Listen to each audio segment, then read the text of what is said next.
Well, here we go. Thank you very much for coming. Really, really appreciate this. This is our first University of Salford International Women's Day Sports Media Panel, even though it's not quite on International Women's Day. Next year, it will be. But thank you for coming. We have an outrageous lineup for people to hear from.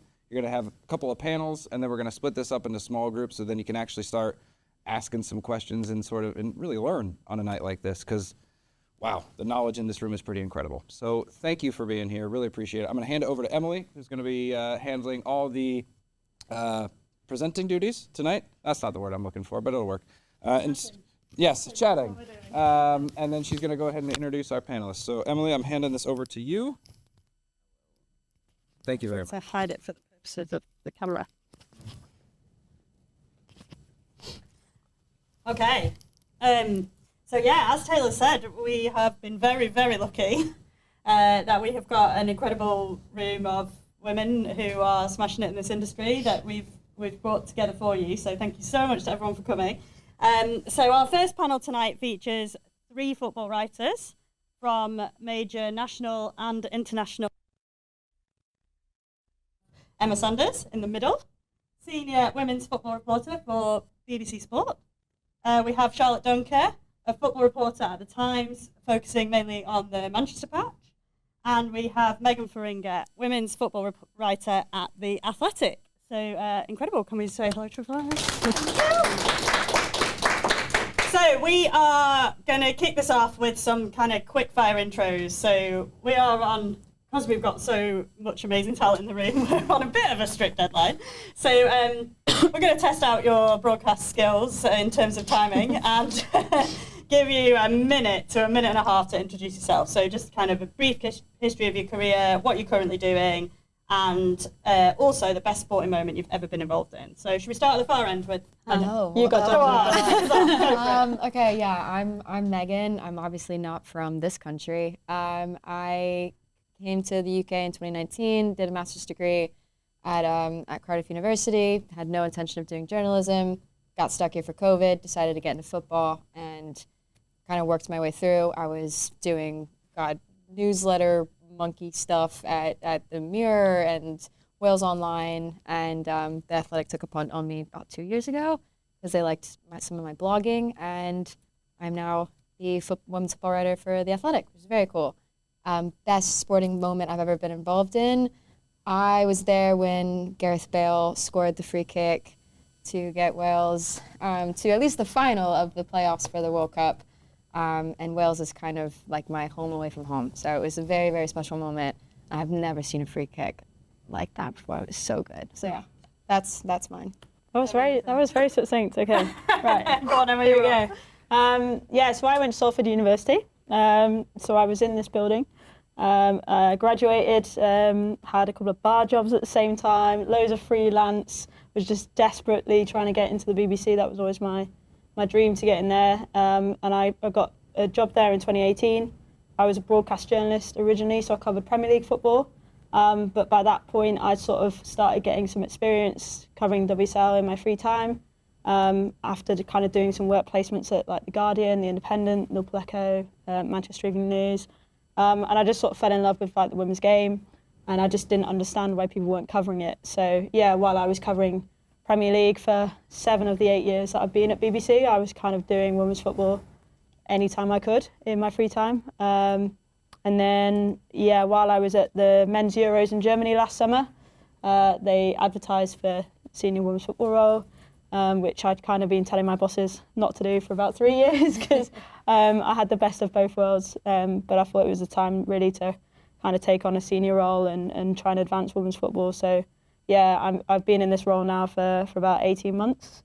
But yeah, I've covered men's World Cup, men's Euros, women's World Cup, women's Euros. So I've done the set now, so I'm happy. But yeah, probably the biggest sporting moment has got to be when the Lionesses won the Euros in 2022. That was an incredible moment to be there in the stadium, coming to that at Wembley. I can't imagine the atmosphere that day, what that must have been like. I don't remember much of the next day. It was, yeah, I mean, we didn't sleep for about 4 days, so that was fun. It was great.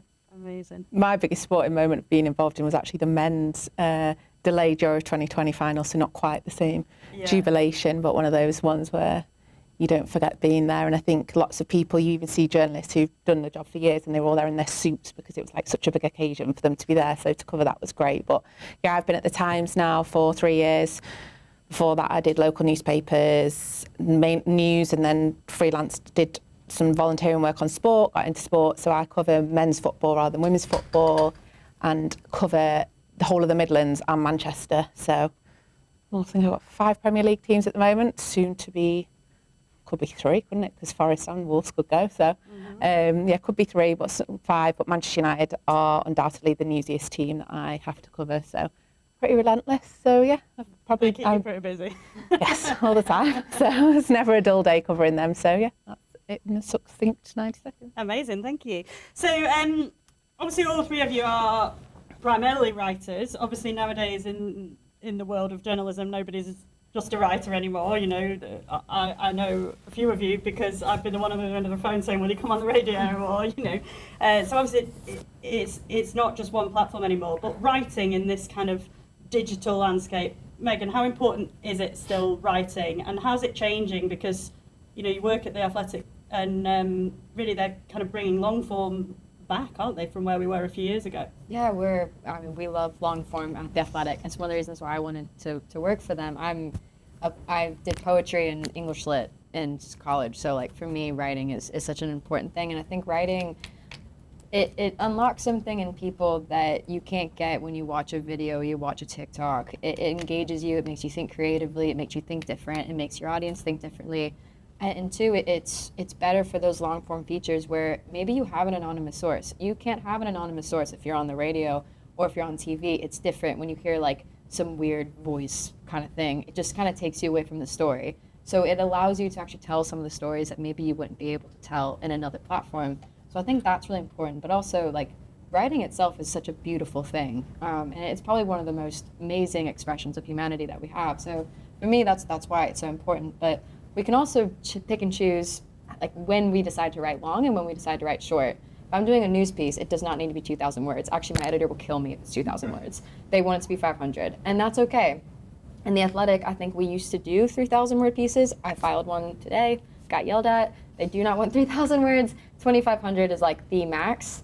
I might have gone a little over again yesterday, but it's fine. But still, like they want you to be succinct, but you can still tell a really good story by having it long. And I find that if there's a narrative now that says people won't engage with long form, and I think it actually does a disservice to a lot of the people in this room. Like, we are smarter than that. We do have the capacity to be engaged for longer than 10 seconds. So I think it's just a matter of finding the content that you want to engage with for a long period, and if the writing is good, people will read it, and I think that's the most important. A lot of it, the context that you need, you can't get if it's just on I get there's like TikTok and stuff, it has a place, but it's quick, it's snappy, whereas if you read, sometimes we've spent weeks working on a piece, you can't convey all the information in 30 seconds. You can get the headline points across, but I think that's the difference. There's definitely, I think newspapers and websites, they look at different ways of telling the story. So your piece might be 2,000 words long, but then you have to do the 90-second TikTok and the tweet and all that sort of stuff. So there's ways of conveying those 2,000 words in shorter forms, but I think to get the most out of it, you see it with aggregators on Twitter when they rip everything out of your story and it gets totally taken out of context. And it's like, if you read that piece properly, what we're actually trying to say is nothing like what they've tweeted, and it just shows the importance of reading something properly, which I think a lot of people don't tend to do now. So it's trying to find a way to get people back to your story rather than just seeing 3 bullet points from an aggregator who's pulled something out to make it look newsy, and then it's not what you quite were trying to say. Yeah, we say that a lot in our sessions here, don't we? You know, go through to the original article, read the whole story, because, you know, it's quite different. And you mentioned there, obviously, for your outlets having to do, you know, maybe a TikTok or whatever as part of your story. But Emma, there's kind of a wider world, isn't there, of content creation out there. How important is it in this kind of landscape? How important is it for you, I want all 3 of you really, to be a journalist in this industry? Because there's so much other noise, isn't there? Yeah, I think for me the number one rule is to be a journalist, you have to follow a code of conduct, right? So obviously as a BBC journalist, that's extremely, extremely important for us. It's the number one is, you know, integrity, trust, balance. So yeah, for example, when we're writing a news story, when you're doing something on TikTok, you haven't got the space to have the right of reply from, I don't know, it could be a story involving 2 players and 2 clubs. You might have to get FIFA Pro involved, or FIFA or UEFA, and you know, it's how you get all of that in. And I think, you know, we're in this world now of content creation and social media where anybody in the street can capture a video. But that doesn't make you a journalist. What makes you a journalist is independently sourcing information, getting that balanced view, doing your research, speaking to experts, analysts, and I think most importantly, building that trust with the audience. So, you know, one of the main things in my role is anyone who reads my work, they need to trust it. Otherwise, I'm not a BBC journalist. You know, and that's probably the biggest thing for me when it comes to writing. It's okay, how can I deliver this piece of, and maybe this is where BBC differs to other platforms, is how can I deliver a piece of work where I'm not answering your question, I'm giving you the tools so that you can answer it yourself. And that's by giving you every single piece of possible information I can give through my experience, my expert sources, my contacts, all that sort of stuff. And I think that's what makes a journalist. And it's a real skill. And I think, you know, I laughed when you mentioned people nicking things on like social media, and I think it almost destroys, it's like a disrespect to the work that goes into that piece of work, because yeah, we spent a lot of time doing that, and you know, it's years and years of relationships. It's not just we spent 2 weeks working on that piece, absolutely not. We spent 6 years forming a relationship with that source to build their trust, to get their contacts. We go to, you know, we travel around the country. I've been up since 5:30 this morning, like going to Birmingham and back to have coffee with people and meet people and to do interviews with people to build that trust. So, yeah, that's it for me. You got to follow a code of conduct. You've got to do it by the law, and you've got to do it in a trustworthy way. So let's break down some of these pieces that we're working on. So Charlotte, in your work, you know, breaking news, these exclusive stories, the things that you bring to the table, like, they're really important, aren't they? So how do you go about that? How do you start that process, and how do you build a story from scratch? But it's like what Emma said, obviously you've got all your contacts, that's where you'll find out your information from, but then you've got to be wary because everyone in football has an agenda. You've got agents who are trying to push the players' agenda, especially with transfers. You've got clubs who've got their own agenda in terms of their own PR, and then they also want to push different players out, and there's all these hangers-on of players, and then you don't know who to trust. So it's just a minefield. So you'll probably get one bit of information, that you've got to speak to who you trust, try and get as much information as possible, make sure it's balanced. Then you take it to your editor. Sometimes I'll be like, not interested in that. Not interesting enough. Yeah, quite often. Yeah, fine, but no, we don't want it. And then that's when you'd start piecing it together. So I think I've been off for a few months. One of the last pieces I wrote was actually a managerial sacking. So you hear the manager's going to get sacked. You've got to confirm that it's right before you do anything. And then it's this thing about needing to be first. Obviously, the first thing is needing to be right. It's no good being first if you're wrong. So there's all this like clamour to be the first one to break something. But if you break it and you're wrong, then you're going to look ridiculous. So, but it's that clamour to be first and be right. So then you'll be hearing stuff, but you know that everyone else that works on that patch is going to hear the same thing. So then how do you get that story above everyone else? And it's just, sometimes it is pure luck, because you could both be ringing the same person, and that person could ring just 5 seconds before you. So they'll be on the phone to the person you need to talk to when you're trying to get through. And it's annoying, but as long as you know that where you've got it from, that everything's right, that sort of thing. So yeah, you find out it's happening, you ring your contacts to find out that it's true, and then, so this example was I have to speak to club contacts, and then you speak to contacts related to the manager that's being sacked as well, but then they're obviously trying to push their agenda about why the manager's getting sacked, the club's trying to push their agenda about why the manager's getting sacked. So then you read somewhere between the lines and work out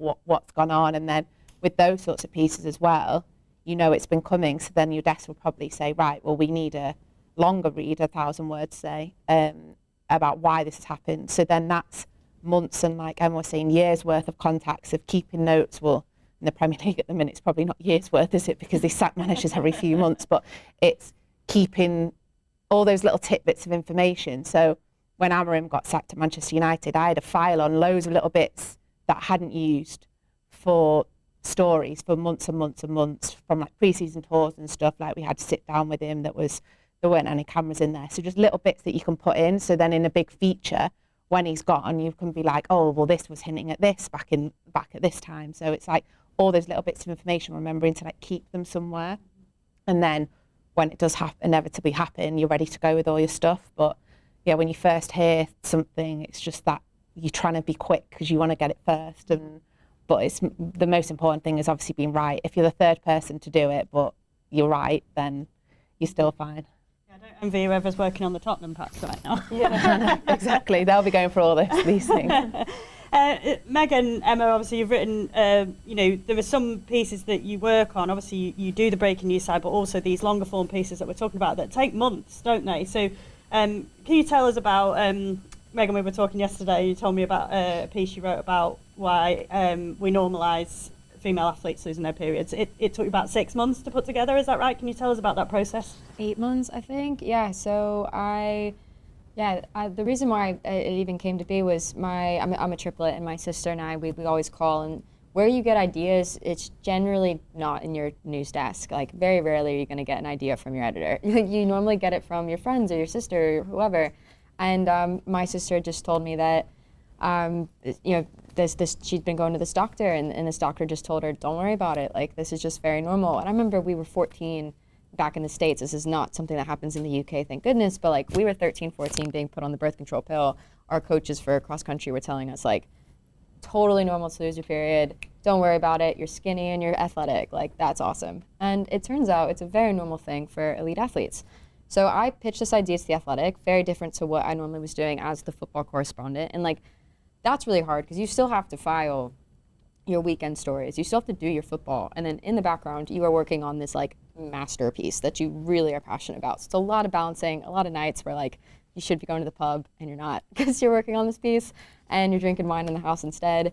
But it takes a long time. It takes a lot of efforts to go to these various different doctors. I think I spoke to about 14 different researchers for this piece. I went to every corner that I could possibly find. And then you start writing, and the writing process is very long. You have to get all the information in. The editing process takes even longer. I think I had promised the people I interviewed that this would be out in June. It didn't go out until October. That's how long it took. But in the end, it was a piece I was really happy with. It did really well with the New York Times audience, which was amazing. But it's a piece that you have to be so like perfect on all of your details, because you're dealing with science, you're dealing with researchers, you're dealing with things that are very, very like important to people. So it was a long process, it's an exhausting process, but it was worth it in the end. And like those are the kinds of pieces that I really am passionate about doing. But similar to Charlotte, like we've done pieces where someone gets sacked, Paul Green at Chelsea, for example. I was in the middle of a yoga class when I got the phone call that was happening. It's always the worst time, isn't it? Yeah, you're in the middle of like doing Zen, and then you get the phone call. I was actually at Alton Towers when the Arsenal manager got sacked, and I had to do a 5 Live voice piece in the queue for Nemesis. And then I then went on the ride, had a great time, came off, and then I then had to file a TV piece in the gardens while people were screaming on roller coasters in the background. Then got back on another ride, while my editors had a discussion on what they wanted for the written piece. And then I typed, I think it was like a 900-word feature on my phone while walking through the gardens of Alton Towers for like the next 2 hours of my lunch break. So that's probably the craziest one I've done. Yeah. I've done so many in airports as well. Basically, anytime I book annual leave, a manager gets sacked. It happens all the time. Yeah, whenever she tells the rest of the desk, like, or the rest of the patch, like, wherever she's going on annual leave, we're all like, who's getting it? Someone's getting sacked. Yeah. Like, when Paul Green got sacked, it was cool. I'm out of my yoga class. I'm now making phone calls. I was supposed to be off the next day. Wasn't. I was on till 2 a.m. filing a piece, and then the next day was all rights of reply, which is, again, what makes a journalist. You have to go back to the club. You have to get the lawyers involved. Anything that can be taken out of context and anything that can be used against the journalist can't be written. So that's a long process too. So you have to make sure that you've got your notes ready, because the sooner you can get the writing done, then you've got the 10-hour space where you have to go to your lawyers and you have to make sure everything's perfect. So that's the other thing. Like, you just have to be on it all the time, and it sucks. So when you do take holiday, take holiday. Like. take it. And Emma, all that complicated research, you've had pieces that you've worked on as well that have, you've really had to go to governing bodies, get extra information. Like, how do you, like you say, how do you compute all that process as well as, I'm going to write a great feature at the end of this? Well, similar to Meg's, really, I did a big piece in 2024 on kind of motherhood in the WSL, because I just felt it was a topic that hardly anyone had really explored. There wasn't much research around what it was like being a player, returning from pregnancy or carrying a baby, what facilities are available, how do they change their training loads, like mentally, how do they feel they can approach football and all that sort of stuff. And I actually, one of the people involved, which looking back now, you can tell which one it was if you were to read the piece, but someone had told me that they were leaving their job, their position in the next 8 months. So I already had that kind of exclusive story banked. So that was kind of almost one way in. And the reason was because she was like, I can't do this job while being a mum with the resources and facilities I have available.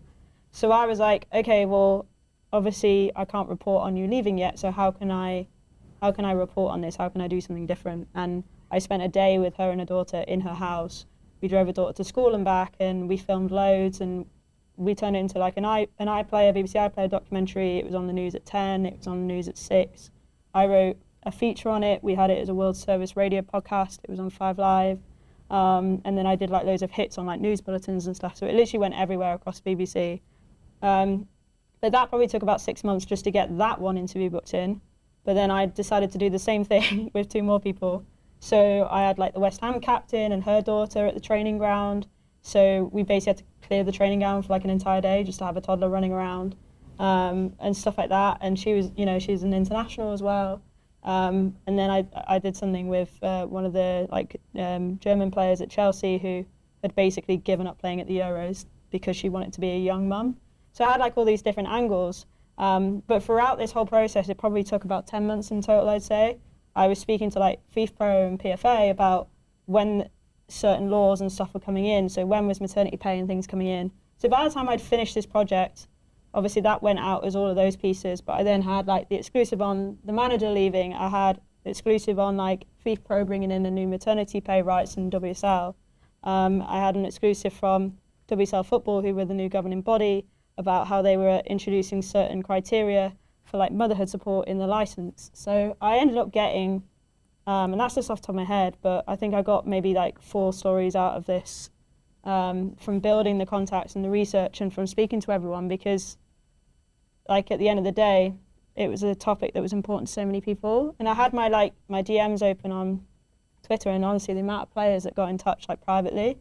And then so like even like a year on or 2 years on now, like when I was in Birmingham this morning, one of the reasons I was down there having a conversation with someone was because they knew that I'd covered so much of maternity rights and motherhood and stuff in WSL, and they had a player who wanted to talk about it, and they wanted to do it with me because they'd seen that. So that's part of the process is, okay, like how do you build this and how do you turn this into future stories? Not just one. Is like I would always say, anything you work on, and maybe this is something to think if you're just doing like a one hit sort of clickbait piece, maybe the downside of that is those contacts probably aren't going to come to you again. Whereas if you're doing something that maybe has future things, you can go back to those contacts. So it's just how do you make the most out of the time that you've got with those people, and what's your long-term goal? Mm-hmm. Charlotte, you work in and around the same people a lot when you work in a particular patch. Mm-hmm. Like, what are the challenges associated with that? Because on the one hand, you've got to build those relationships, those connections, but on the other hand, you've got to maintain the ability to be able to criticise. So how do you balance that? What's that like? I mean, it's all to do with the temperament of the press officer, really. And you also know that you are both sides are going to piss each other off at some point. But if the press officer at the club is good at their job, which not all of them are, no, I'm not going to name names. They will, like I've been shouted at by press officers down the phone, and then the next day they ring you up and everything is fine, because they understand that you've got to do a job, and you also understand that their job is very different. They're trying to protect their club. They've got a narrative that they're trying to put out, but they do know, most of them know that if it is a true story, that they're not going to stop you from doing it. So it is that balancing act, but I think it is that understanding from both sides at what both sides' jobs is to do, and not all press officers get that, so it is a lot harder with some. So it's also like it's a high pressure environment as well for both people. Like you work stupidly long hours, you know, you're traveling, you're away from your family, you're covering these stories, and yes, you get a buzz when the story goes out, but it's hard for us as much as it is for the press officers to call them up, and like it's never nice criticising someone that you've been watching it's awkward, them work isn't for 6 it? months. It's not enjoyable. So I think there's a two-way understanding, isn't Yeah, of course. So I got banned. When was it now? Last season. Was it when Ten Hag was at Man United? We published a story, and the press officer in question said totally not true. If you go with it, like, you're going to get banned. We were confident that it was right. It did turn out to be right, and they were like, go with it, and you'll be banned. So we went with it. We were banned for one press conference. And then like a couple of days later, it was like, oh, everything's fine, don't worry. And you just get on, you move on with things. But it's like you say, in the heat of the moment, there is that anger there as well, because the people you speak to, they've got their bosses above them going, you can't let that story get out. And we've also got our bosses going at us saying, well, it's true, we're going to put it out. So then you're the middle people in this situation where you're thinking, well, they're going to shout at me and they're going to shout at me. And I'm just stuck in the middle, and you're just thinking, please be right. So that's where being a good journalist comes in, right? You've got to be confident that your story's right, and then. But I don't know if it's just you guys. I feel even when you know you're right, you still have that anxious, you're so anxious and nervous that when it goes out, I don't know that because a lot of the power is with the players as well. So if you know that something's true, but the player doesn't like that it's out, they've got such a big platform, they could just put something out that totally denies it, like this story isn't true, and it's like, you know it is, but then you can't get into a back and forth with a Premier League footballer on social media. Your notes come in, don't they? Yeah. And obviously, like some sources, you know, obviously you can't record and stuff, but if you can, I remember that like there was an incident recently. I won't say the story because that will give away the source. But there was an incident recently where something had been put out, basically through someone else's agent, and they were just full right disputing that. And I was like, well, that's fine, but again, as a BBC journalist, like, all I can say is this person says this and this person says that, unless you give me proof. And I ended up getting sent over, like, you know, a document, a contract, which she had figures written down, and it was like a copied scan, and I was like, okay, I can use that now. Now I can fully go with the story, because if anything happens in terms of legal, I've got both the notes, I've got he said, she said, but I have the physical proof of the numbers and or the contract or whatever it might be. And so I think when you were saying before about getting notes, that obviously helps as well in that situation. Like, but yeah, it's hard because you are always anxious, aren't you? Mm-hmm. But if you've got the material or you've got your sources to back it up, then at the end of the day. And it just comes back to just trusting your source too. Like if you have any even like modicum of doubt about who you're talking to, or you think maybe like their angle might be or their agenda might be something, then definitely like do not go with that story. That too, like do trust your instinct. Your instinct is normally telling you something that's correct. And also no one is your friend in this industry. I messed up on that. Like so many times you will get to know someone and you'll be like, cool, I could see them at my wedding. They're not there for your wedding. Like they are not there to be your friend. At some point you will have a very awkward conversation where you have to call them and you know that they are like, you know, doing something with their friends and you have to have like a very serious work conversation with them.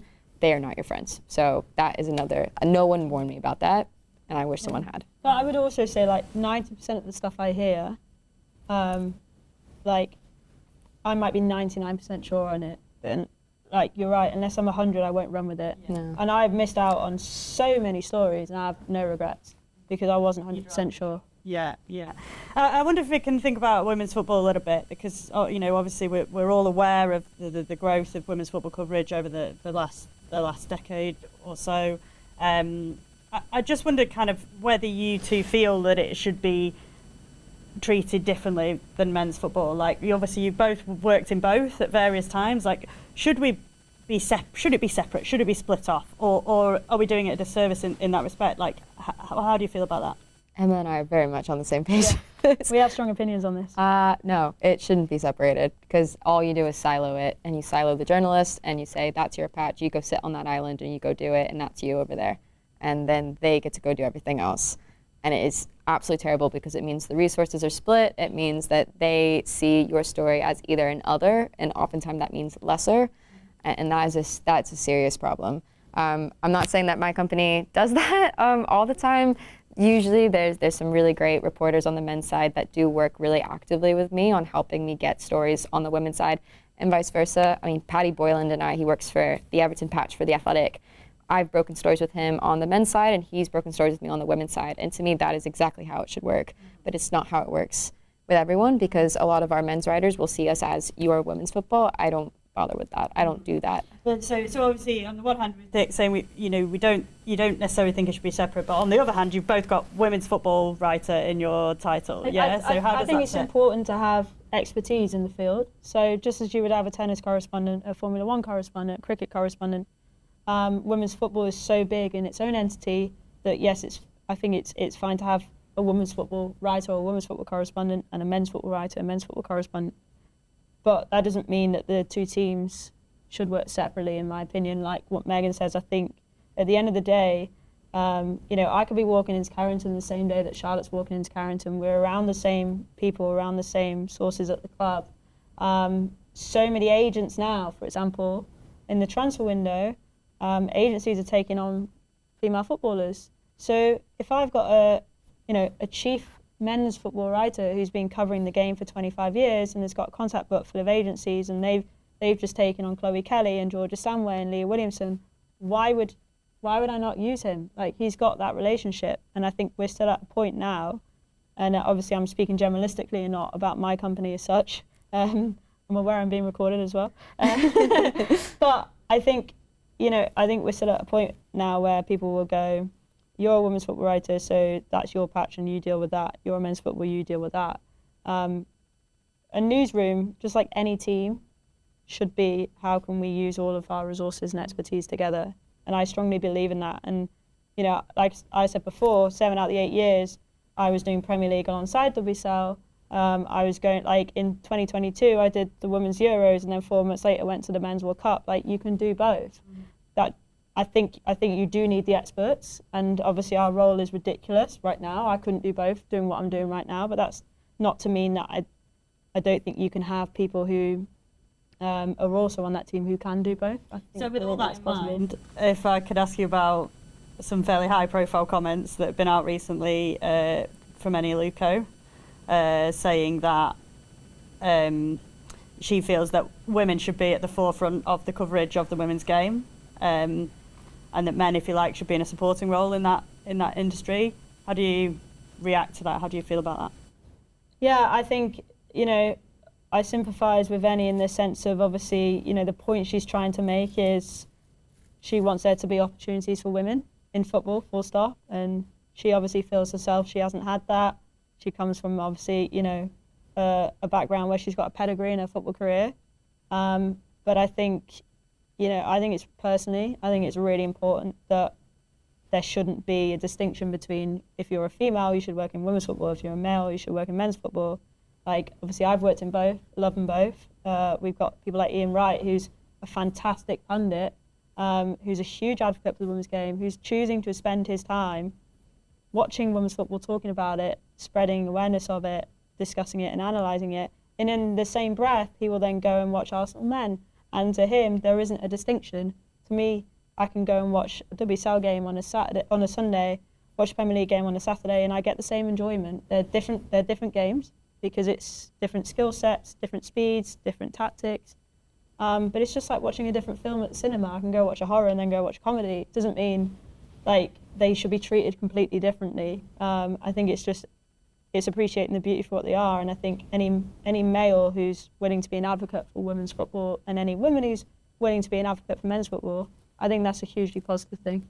I wonder if we could finish off. You'll see, kind of looking around the room, that we've got a number of female students on our courses here, and a number have already voiced quite a few concerns about working in the industry, about going into sport, going into football specifically as well, and how they might be treated there. I just wondered what your experience is of that, because obviously we're in 2026 now, you know, and how have you found that in the industry, Charlotte? Throwing it. You're around the most men. Yes.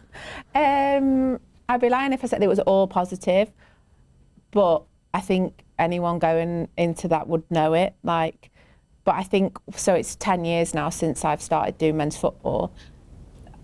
The more, like, now is better than it was 10 years ago, sort of thing. It's maybe, it used to be a bit of like an old man's club. And it wasn't just women that they didn't like coming in, it was any new person, because you've got people who've like owned those roles for years and years and years and years, and now suddenly they're either retiring or doing something different, and it's like younger, newer people. And I think there is more of an acceptance of that now, but it's like going into an office and having to make like friends with people or whatever. Like when you're the new person, you have to make the effort with those people.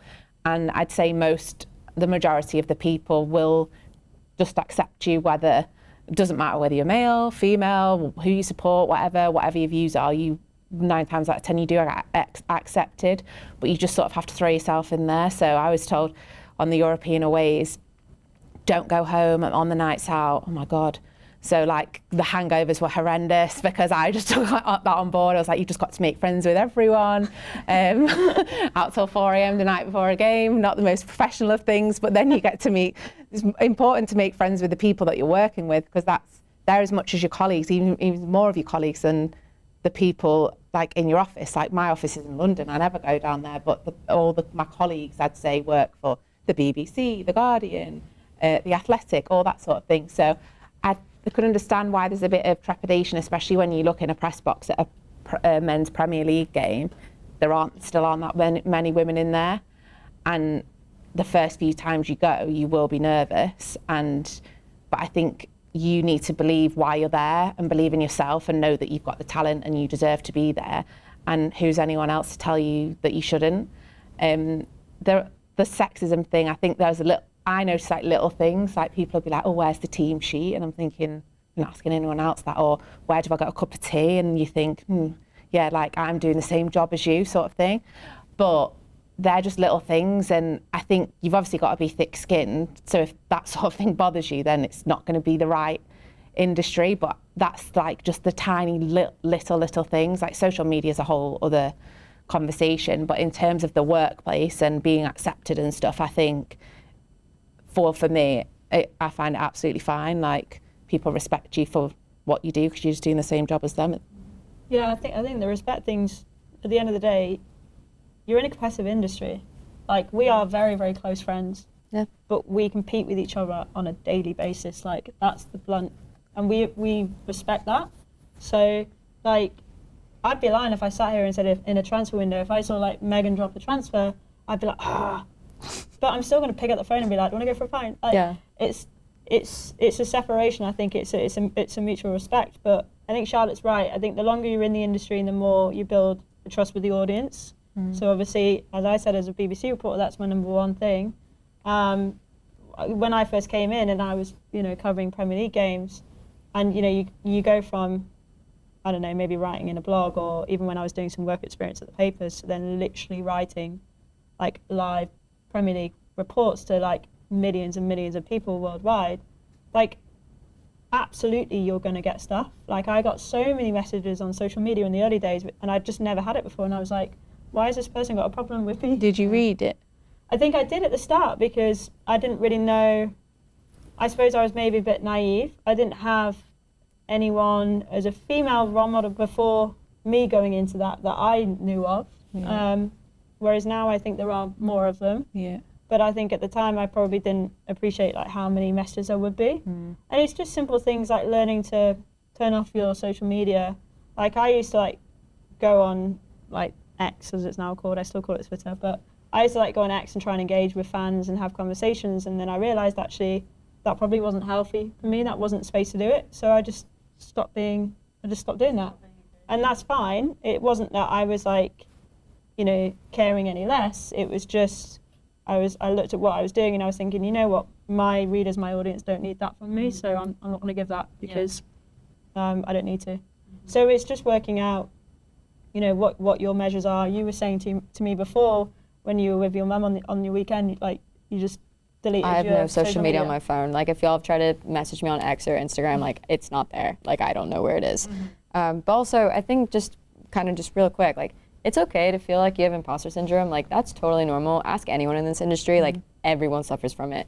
No one will say that out loud, but like they do. We feel it every day. It's super normal. Like, and especially being a woman, being an American, I say soccer accidentally sometimes, and it's terrible because some guy's gonna be in my DMs on a podcast to be like, you said soccer.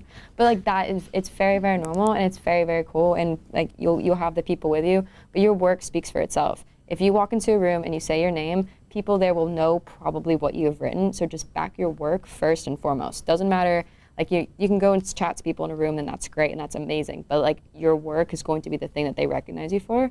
So if you back your work and you know your work is good and it's original stuff, you're not taking it from anywhere else, like that is 95% of the challenge. And if you can do that, then you're gonna be fine in this industry.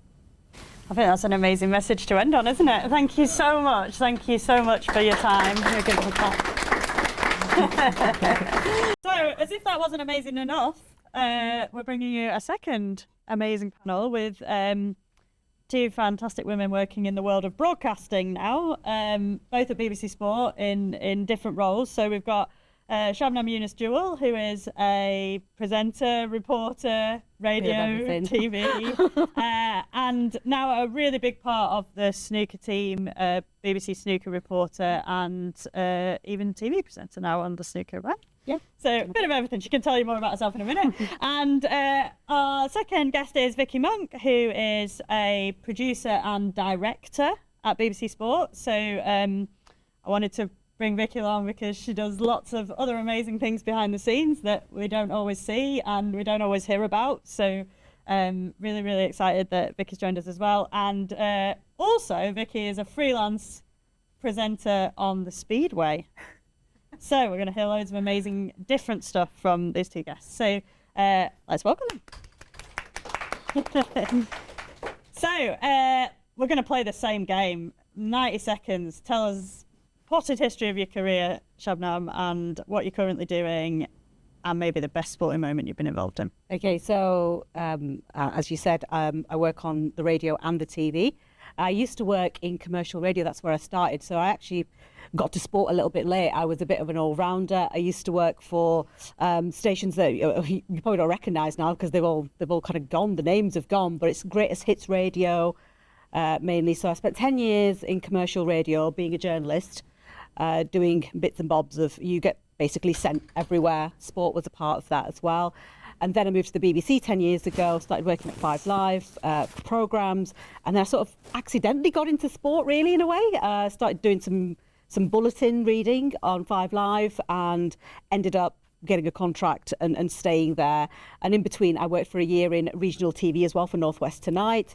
And then with the snooker, I'd always had an interest in snooker, and then just coincidentally, somebody left and I got a chance to go and cover a World Championship 8 years ago. And I've been doing it every year since. And then since last year, I got asked to be part of the TV team. So the BBC covers the 3 majors in snooker. So I report there, I do features, I do the interviews. I've done a bit of presenting, and I've even done a commentary. So I've never really been a commentator, but I have done a snooker commentary and presented for a night as well. And my favourite sporting moment is probably when Ronnie O'Sullivan, who is the greatest snooker player ever, won his 7th world title, which was in 2022, and that put him equal to one other player who's won 7 before as well. So he's got a record 7 titles. And I was on 5 Live that night with Colin Murray, just talking through whatever happened. And it was just an incredible night, and he was really emotional, and it was the first time we saw him emotional. So yeah, that was a great moment, and that's me, really. Amazing. Vicky? Hello. I'm just worried about living up to these guys, by the way. It's been interesting listening to you lot before, so yeah, no pressure. I worked for BBC Sport. I started off, I was really lucky actually, because when I was at university in Huddersfield, I did media and TV, and I had a really good tutor who put me on Huddersfield Town Football Club as a final year project. And that got me my first role at Channel M, which is another station that doesn't exist anymore. Local telly, basically, before local telly was a thing. So I was working for Channel M as a researcher, and then built it up to being a producer at Channel M, working on local content sports programmes, which then got me working on stuff like the Rugby League, which is what I do a lot of the time anyway at BBC Sport now as well. And when Channel M went bump, worked on the Super League show, that got me contacts at BBC, then worked through from Northwestern Night to BBC Breakfast, then finally to BBC Sport, and then that's when I finally managed to get a staff contract after years of trying to get a staff job at BBC Sport. So I'm really lucky, and I get to do directing on stuff like Wimbledon, and I did the Olympics, the Paris Olympics the other year, directing for the Red Button and iPlayer, the second channel we call it now, the second offering.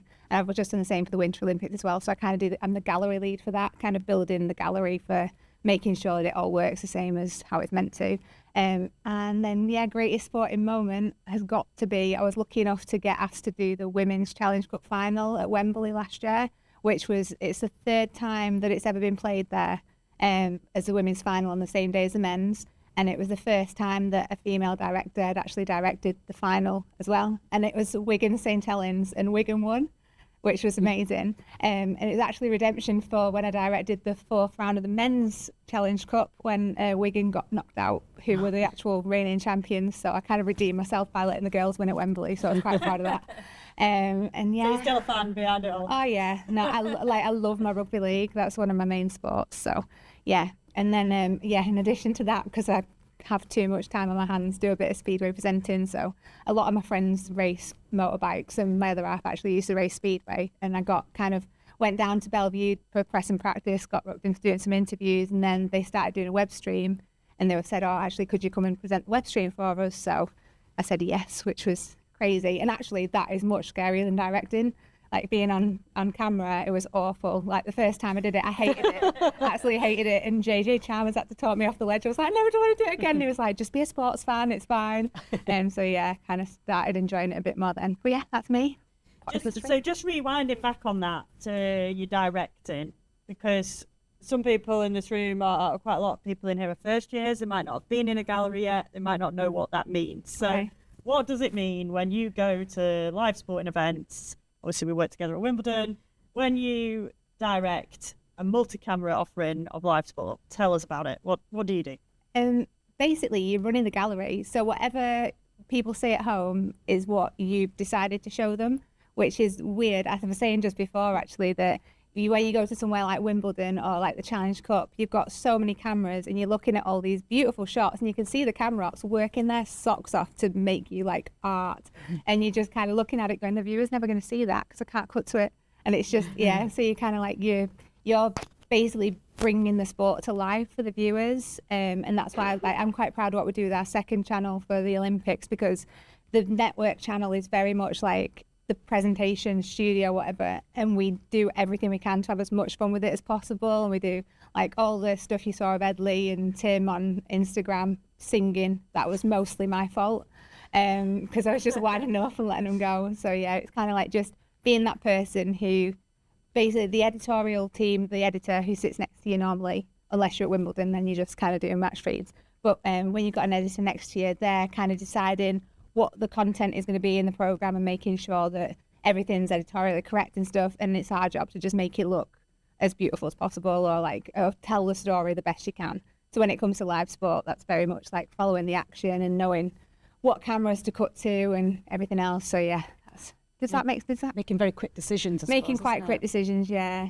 And kind of, it was only at the final last year that I realised that Matt Griffiths, who's one of the best directors at BBC Sport, actually puts the corner cameras in the corner of the monitors, like the numbers. And I was like, why have I never done that? It's so obvious. And I was like, I'm going to do it forevermore now. Mm-hmm. So yeah. I wonder if we can talk to both of you then about this kind of calmness under pressure, because, you're working in live broadcasting on air. You've got to find your words. You've got to stay calm. You're capturing a moment. Like, how do you handle that pressure? And did that come naturally to you, or did it take work? Well, it definitely didn't come naturally. It takes a bit of time, but I think that word calm is quite important because, you just don't really have time to. It's interesting, like when you first start, there's all these nerves, but in a way, you kind of have to harness the nerves in a good way. You've just got to do a job, and you might be on camera, but you've got to almost forget that the camera's on you. You've just got to deliver. if you're reading something, it's different. If you're doing something live, it's different. I often do interviews, which I think are probably one of the hardest things, post-match interviews. And it's about preparation as much as it is about listening to the person as well. So you don't have very much time. You might have 2 minutes to do, 3 questions or whatever. So I always find I've got to be as prepared as possible, and that's the main thing. If you're prepared, then that's half the battle, and then it's about listening to the answer, as well as it's hard because at first you're trying to think about the next question and where you're going to go next or what you're going to say next. But if you miss something that the person has said and you don't pick up on it, that sounds much worse. So I'd say you have to listen. But yeah, it's about forgetting that you're on camera and just trying to have a conversation with somebody, I'd say. That's the most important thing. It's pivoting under pressure, isn't it? Yeah. Because that's the thing, like with post-match interviews specifically, you could so easy, you see it quite a lot, and people will fall into a trap where they've gone, I've done my research, these are the questions I'm asking, and then miss like the biggest news line because they just haven't heard. It's just not registered because they're so busy thinking. Or somebody's already answered the question, and then you ask them the same question again. And when I'm listening at home, I'm just going, you didn't listen. Like I know straight away. And it's such an easy mistake because when you start off, you do it. Everybody does it because you're so, nervous about doing it. And I think it just comes with experience, and you get more and more relaxed with experience, I think, definitely. I'm just so much more calmer now than I used to be. When things go wrong on air, it happens quite a lot. I did a bulletin the other day maybe last year, where I accidentally I was reading some news and some sport, and I accidentally started reading the sport before the news, and I'd read it all, and the presenter started laughing because he realised what I'd done. And I just finished it, and I just went, and do you know what I'm going to do? I'm going to read the news now because I forgot to read that earlier. And just made a joke of it, and it was fine because, these things happen.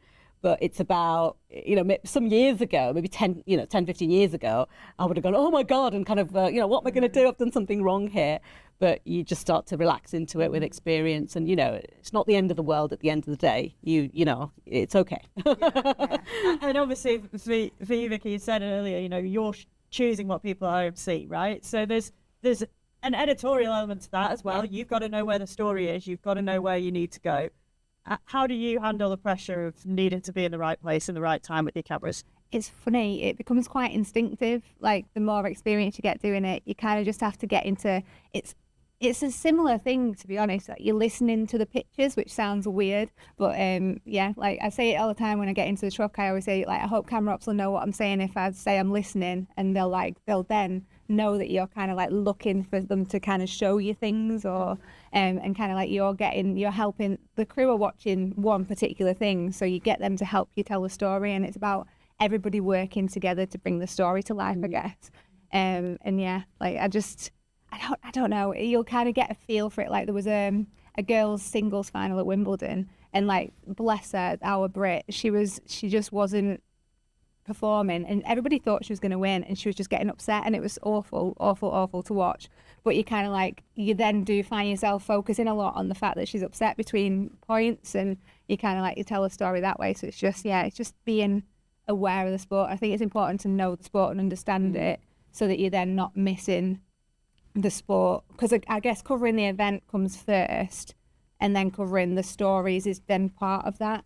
But if you cover the stories without covering the sport, and it's just you've got to be really careful just to give both, I guess. And you mentioned performance. It is like a performance actually, because as soon as the mic goes on or the camera goes on, you've just got to be as sharp as possible. You just have to switch it on, and it is like performing. So whatever you've prepared, you've just got to go along and do it. And sometimes you've got people saying things in your ear and this and that you have to get used to, but it's just about staying as sharp and as switched on as possible throughout what you're doing, and just not even thinking about anything else until it goes off, and then you can just breathe afterwards. It's really funny as well, because you were saying about like having people in your ear and kind of preparing questions and stuff. Because I've done interviews and I've done reporting and pit reporting for years and whatever else, but I'd not had a camera on me as a presenter until last season doing Speedway. And I remember the first few I did, I literally I'd go on and watch them straight away, because somebody would answer a question, and in my head I'm going, I don't know what to say next, I don't know what to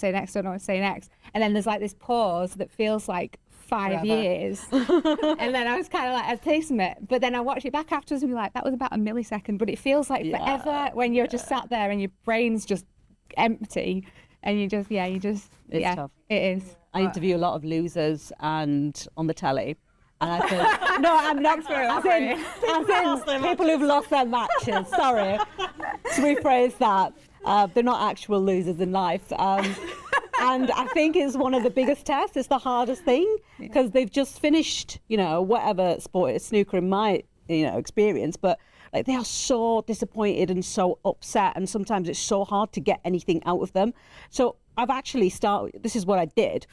I went home and I sat down and I just wrote down a list of questions or ways of asking somebody who's lost a match, to try and get more out of them. And I just sat down and I made this like in my notebook, because I love notebooks, a massive list of like different ways and just sort of memorized it.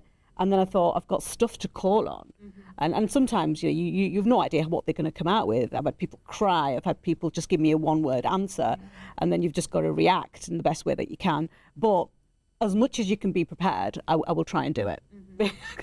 Just give yourself that, a crutch. That's the safety net. Yeah, that's it. Yeah. That's it. Our first panel, they mentioned imposter syndrome towards the end of our chat there. Is that something you two experience? And if so, how have you handled that?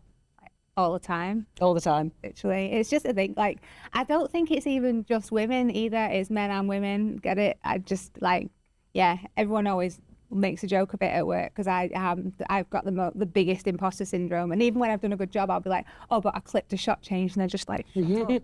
Like, what's wrong with you? Like, you've just done 9 hours of brilliant telly and you've clipped one shot change. I'm like, yeah, but it's not perfect. Like, everything, it's kind of, you've got to just get out your own head a bit, though. I think that's the best advice. Like, I don't know.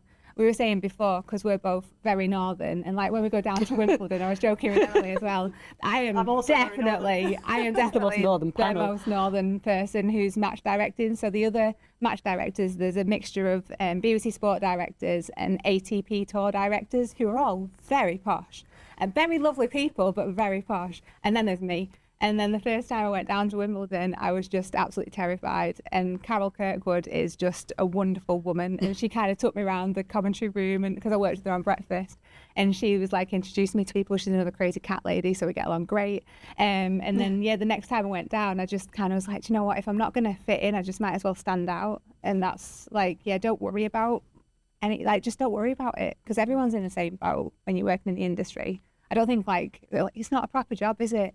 Let's be honest, like we're not heart surgeons, like we're just trying to bring joy to people. It's like we're so lucky to do what we do for a living. Yeah. So I just enjoy it. It's interesting that you say there about standing out. So, we're still in a world, aren't we, where, women in this industry are still the minority. So how do we, how do you feel about that? You both work in sports, snooker and speedway that are very male dominated. What is that like for you, and how does it feel to stand out in those situations? I started off feeling a little bit anxious actually when I first went to cover the snooker 8 years ago, because I was the only female journalist in that press room. It's a room like this, and I had to sit there, and my job is to broadcast reports all day long on different radio stations. And like, I remember the first time I opened the mic to do it, and I just sort of looked around, and I'm the only female in that room, and they've been doing it for years. There's been, there's journalists, who've been there for many years, and it was scary. I did it a few times. I feel like, and I remember speaking to a female referee at the snooker, and snooker's quite progressive actually, because there's quite a lot of female referees. But even so, they said it's like you've got to just kind of step over an extra barrier at the start, and once you've done it, then it's okay. Once people see what you can do, it's all right. And I wish we didn't have to do that, but you just kind of have to accept that there might be that little barrier that you jump over. And I remember doing a few of these reports, and like that first week that I was there, and a couple of like the players would walk in. It's very open as snooker, the former players, the pundits, they all walk through, and a couple of them like didn't know me very well. So, and then they listened to me a little bit. And then, like, when they'd heard me, they kind of came up to me and were like, oh, I just heard you do that report. That was really good. Or, a little bit surprised at the start, not knowing who I was, and then got to know me. And then it's just about, if you know what you're doing and you sort of believe in yourself, it's all right. But, it's like that imposter syndrome. I had it, and I still have it, even though I've been doing it for years now. And then I realised as well, actually, that sometimes you can harness that as well. It can be a bit of a superpower. And now I've realised, after years and years of doing it and people responding to the interviews that I do and things like that, that actually being a woman can sometimes be, like I said, a superpower. I'm quite empathetic in my interviews. I've found that I've got things out of the players that a lot of people haven't in the past, male or female. It's mostly been men in doing the interviews. But I found people, speaking to me or messaging me and saying, that was a really great interview you did. Because, I don't know, I'm not scared to go there when it comes to a little bit of, I'll ask something emotional. I'll ask something about their family or, just little things that I might have been talking to them about before because I've got to know them. And, men may not feel comfortable talking to other men about things like that. I don't mind, and I find I get a better interview. So, and that might not be all women. I'm not generalising, but I think a lot of us do have things that we can use, and it makes you memorable as well. Like there aren't, me being the only female journalist in that room means that everybody who walks in there and sees me, gets to know me, remembers me, and I can use that in a positive way. So yeah, I'm trying to do more of that. So on the days when I'm not feeling so great about myself, I try and remind myself of that. Look back on the things that you've done that were really good and remember that. I think you're right. I think it can be a superpower. I think I've been really lucky, like with rugby league, for example, that's also very much like there's also I think the thing with rugby league is people working in rugby league have done it for years. So I'm still working with people that I worked with when I was at Channel M who are now just doing different jobs in rugby league, either working for the RFL or working for like TV sport or whatever. And a lot of those are men, but actually I've been really, I don't know, I think as long as you prove yourself and prove that you're good at what you do and know what you do, I think the sexism has been weeded out quite well in a lot. And I think a lot of that does sort of come from the governing body. So the RFL, for example, making sure they took a decision a few years back to put the women's game on the same stage as the men's game and actually put it on before the men's game so the pitch is better. Because the men are actually, because with it being quite a family sport, I guess, they're quite supportive of both like the men and women's game. So yeah, I think with speedway, motorsport is trickier because there's a lot, I think it depends on the level of motorsport. Speedway itself isn't too bad. There is actually, I was saying to you yesterday, one female promoter in the whole of British Speedway, and she's actually a co-promoter, but they have been trying to get more women involved. But if people aren't interested in getting involved in the sports, then that's where it starts, isn't it? Because the other side of it is, do you just get, I would hate it to be where they just get more women involved because they're women. I'm not here for that. I think if like everybody's there to do a job, male and female, and women should just get the same opportunities as men, and that's, I don't know.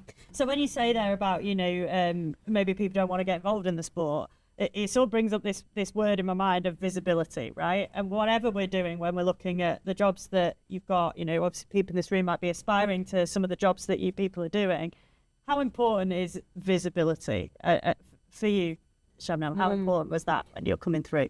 Do you know what? I never used to think about it, but now when I reflect on like my journey and where I've got to, like initially I didn't think sport was even an avenue for me because I didn't see any other Asian women working in sport, not for a while, not when I was, a teenager or anything like that. And it's only now that I kind of look around and I see more, and since I've been in sport as well. And I think I went through a period of not really wanting to highlight my ethnicity or talk about it or make it a big deal. It was just, it doesn't exist. But actually now I think it is important because I have Asian girls who write to me or who see me and come up and want to speak to me about what I do. And it's just because of that. It's that visibility that they see somebody now who, works in sport or does something that they want to do. And I find it really important now to talk to them and to kind of, show them that I'm here. So I will put, like, I was never one to put loads of achievements of mine or pictures and things on social media, but I do now. When I'm working on the TV events, I will share things because I think it is important that people see what you do. And maybe, even if, there's a couple of people who see it and just get a little bit of confidence to be able to do it, great. I wish I'd done that when I was growing up. Yeah. And what about you, Vicky, obviously working in a kind of, a tech role, sort of, not an on-screen role at the BBC. Obviously we see women on our screens, we hear women on the radio. we don't see the women doing the jobs you're doing. So how do we go about making that more visible so that people understand that that's an avenue they could take? That's a good question. I think if you've got an interest in anything, then just chase that interest and find the contacts and just put yourself out there a bit, I guess. Like when I did the Challenge Cup final, I had one in EVS. One of my friends was actually in EVS, who's another girl from Wigan, and she was like one of the EVS operators. We had 3 female camera operators, and actually I've never come across so many female camera operators on an OB. It was awesome. But yeah, I think it is just like you were just saying. Then you went through a bit of a phase. I find that so like quite sad, because I think it is like really important, and like you are such an inspiration to women coming through wanting to get into that journalism and stuff. Like all of you are, like with your journalism stuff. So yeah, I think it's really important that people try and overcome their own imposter syndrome to kind of show what is possible. If it's something that you find yourself in a position where you are a published journalist, or you're doing a job that you can see that there's not that many other women involved in, just make sure that you make yourself approachable as well. And yeah, encourage other people to. It's important for other men to see as well, other young men to see as well, actually. Yeah. Because we just need to normalise it. Yeah. So everybody should see. But yeah, I think it is just put yourself out there as much as possible, really. Be confident with it, be pretty bold. Like I'm really a stickler for maintaining my contacts, which I think is just really important. Like the girls were saying before, just make sure that you look after your relationships with people, and like whether that's people that you're working with, whether that's people you're interviewing, just nurture those relationships, because you just never know. Like the industry, I'm telling you now, is like that big. And you will come across somebody, if you're mean to somebody, I guarantee you'll come across them in 10 years and they'll be your boss. So yeah, just like, and that's not from experience, but yeah, just be super careful to just be yourself and like, nurture relationships. That's really important, talent. Being yourself, actually, because I don't know, it's hard to find yourself sometimes, because you get told you should be a certain way, or you should act a certain way, or I don't know, you just try and be this woman in sport kind of thing, don't you? Like, kind of go too far. But sometimes, you've got a personality. Just be yourself and let it shine sometimes. And with other people in the industry and people you interview and things like that, it's so hard sometimes when you're sort of on TV, you're putting on a bit of a performance. But the more you can feel comfortable with yourself, people will just accept that's you. You're not going to be comfortable trying to pretend to be something. So I had a boss once who, when I first started doing some directing stuff, they were like, oh, you need to find your personality over talkback. I was like, what do you mean? And they were like, and this was another woman who will remain nameless, but she was just like, you need to just work out who you are over talkback and find that personality. And I was like, just give me 5 minutes. I'll just find this out. Like, but then it took me a little while. It made me really overthink it. And for like a couple of years, I was really overthinking how I came across on talkback. And it was only actually when I started doing more Wimbledon stuff, and I was like, this is a long 2 weeks if I'm going to try and pretend somebody else and speak posh. It's not going to work. So yeah, I just sort of owned it, just was unapologetically Northern and cracked on. And like, yeah, that's and then the same person not very long ago was like, don't ever lose your accent. And I was like, for God's sake, I lost 2 years of my career listening to you last time, but okay. I just wonder then if we could talk about the barriers to this, feeling comfortable being yourself, being proud of who you are in your sport.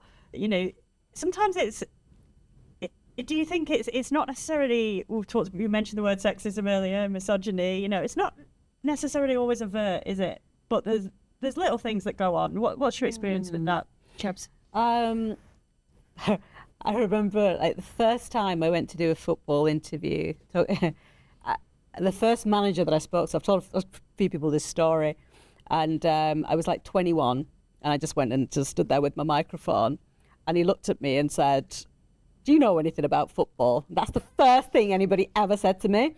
And that could have really affected me for the rest of my life, that, now I think about it. But for some reason at that age, I was kind of like, I don't know, a bit stubborn. I must have had this kind of youthful confidence, and I didn't let it affect me at all, because I'd done my research. I'd done some questions, and I'd gone in there prepared, and I just kind of went, yeah, I know a little bit, so can I ask you this? And then I just carried on. And it was absolutely fine. And there's been all sorts of little things like that. And nowadays, I would say to people, if anything like that happens, report it. please say something. I think a bigger deal will be made of it. I think we ignored a lot growing up. I say growing up because I still don't feel like a proper grown-up yet, but I've been doing this for like 20 years now. So, and I've forgotten what your original question was now properly, to be quite honest with you. Encountering sexism. So, yeah, it's there, but I think some of the others said it earlier as well. You've just got to be prepared that there might be a little bit of this in this industry, but you know, as long as you are good at your, you know, you've got to believe that you're good at your job and you can do it. You'll be okay. Report it if it's affecting you. I wouldn't stand for it, not now. There's little things that I have probably stood for in the past, but yeah, I don't know what else to say about it really. You know, it might exist. We're working on it, aren't we? To you know. I think it is being weirded out. I think it's really important actually that I again feel quite lucky that a lot of the guys I work with, they don't put up with it. So like if we're in a gallery situation, I once was on a major event and I had a technical person working in the gallery who didn't listen to a thing I said for 2 weeks. And when I was like on a major event, it was just infuriating. I had some other stuff going on. Like one of my friends had died not long before the event, and I kind of just wasn't in that place where I could just stand up to people. Spent the whole 2 weeks talking across me to the program editor, going, "So what are we doing next then?" And I'm just like, "I'm right here." Like it was infuriating.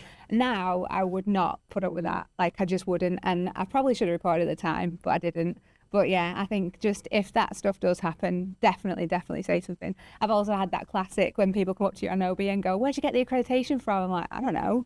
Someone gave me mine." Like when I turned up, I have no idea. So yeah, it's kind of, it does happen, but it is definitely getting better. And I think there's a lot of guys in the industry that are a lot of people who just don't put up with it. I think it's important that nobody puts up with it, men and women alike. And as long as everybody supports everybody who's like doing a job, then that's the best thing really, isn't it? Yeah, I think, yeah, we're all lucky that we work in an environment, I think, where I don't really think about it day to day, and it's good.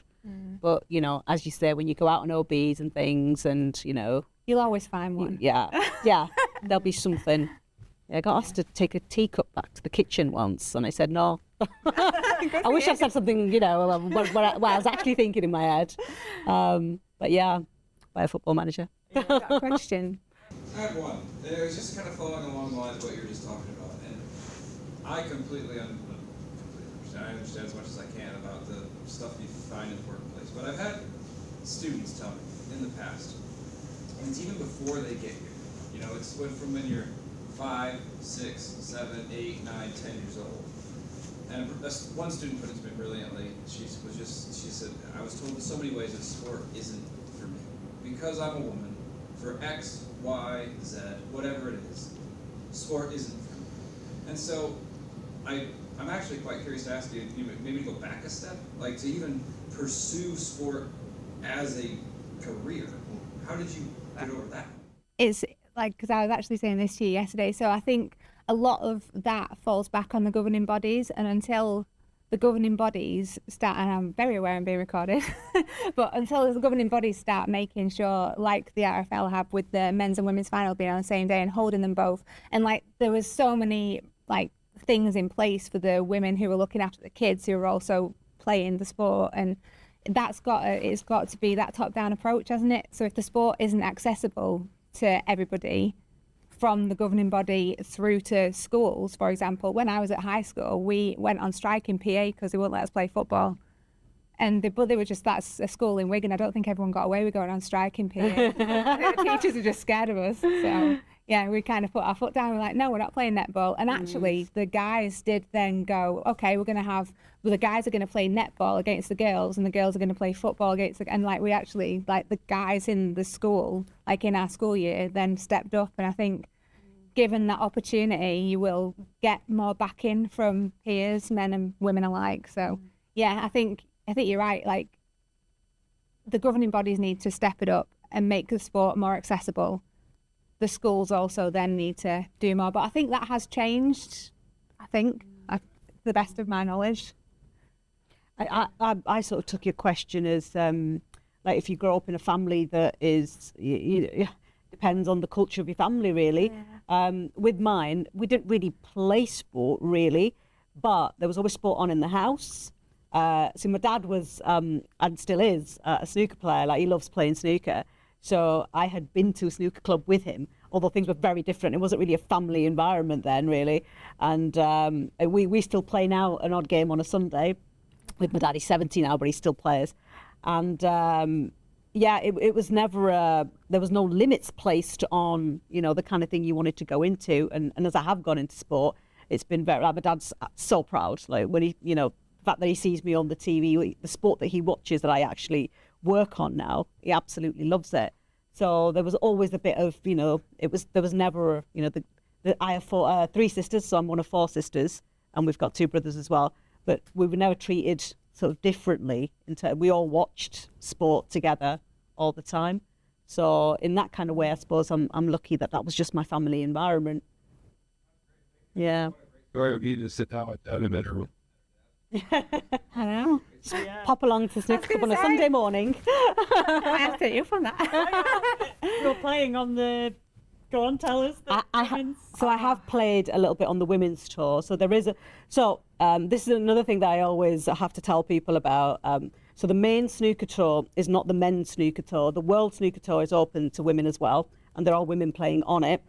So there is a pathway from the women's tour. So like the top 2 women every year, or the world champion, can play on the main snooker tour. So there are women playing on the world snooker tour. And so I joined up a couple of years ago to the women's tour, and I played in a few tournaments. I'm not very good. I didn't win a match, but it just gave me a really good experience of what it's like just to be in competition, I suppose. And so quite a lot of them. Reporting, essentially. This is it. Quite a few of the players who's, you know, they were really like, they still ask me about it now. People like Mark Selby, John Murphy, they ask me when I see them, oh, how's the snooker playing going? You know, and I'm just like, I can't believe you're asking me this. I wish I started a few years ago, Mark, like, you know, maybe you did. So yeah, it's just been a really good experience, just having a feel of being on the other side, I suppose.